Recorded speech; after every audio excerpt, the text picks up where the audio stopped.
What are some of the hardest pills to swallow in life? When I was 15, my older brother Eric left home after this huge screaming match with our dad. Dad had always been super strict about everything. Grades, curfew, chores, you name it. But Eric was 18 and wanted to do his own thing, you know? They got into it over something stupid like Eric staying out past midnight on a weekend. I remember standing at the top of the stairs listening to them yell. Dad was going off about respect and responsibility, and Eric was shouting back about how nothing he ever did was good enough. Then Dad said the words that still give me chills. If you walk out that door, don't bother coming back. Eric grabbed his backpack, stuffed some clothes in it, and slammed the front door so hard the whole house shook. Mom tried calling him that night, but his phone went straight to voicemail. She left like 20 messages. Dad just sat in his recliner watching TV, acting like nothing happened, but I could tell he was waiting for Eric to come crawling back. We all were. Days turned into weeks. Mom would set an extra plate at dinner out of habit, then quietly put it away. She'd leave Eric's bedroom door open, and sometimes I'd catch her just standing there, staring at his unmade bed. Dad never talked about it, but he started checking his phone constantly, probably hoping for a text or something. I kept thinking Eric would show up for my birthday in October, or maybe Thanksgiving. When Christmas came and went with no word,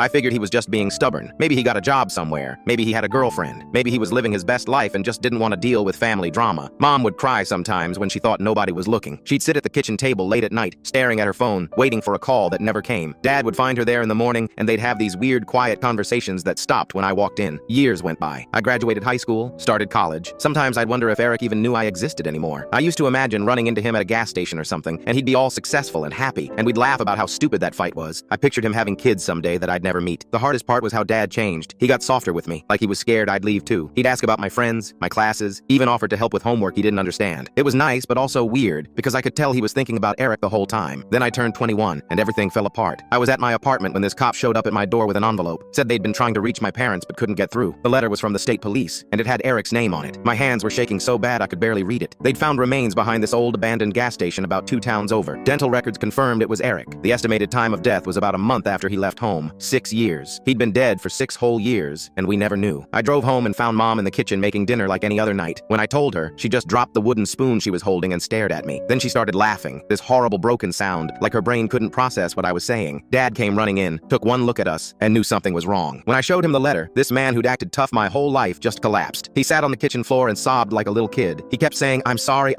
over and over, even though Eric wasn't there to hear it. The worst part was realizing that while we were sitting around waiting for Eric to come home, angry at him for not calling, he was already gone. While Dad was being stubborn about not reaching out first, Eric was lying in a shallow grave 20 minutes from our house. While Mom was setting that extra plate every night, her son was never coming home for dinner again. The cop said it looked like Eric had been sleeping rough, maybe got mixed up with the wrong people. Could have been drugs, could have been robbery. They never found who did it. Just another kid who slipped through the cracks. Dad blamed himself completely. Said if he hadn't been so hard on Eric, if he'd just let him come back that first week, if he'd swallowed his pride and called first. But the thing is, Eric tried to come home. They found his journal in his backpack. The last entry said he was planning to call Dad the next day.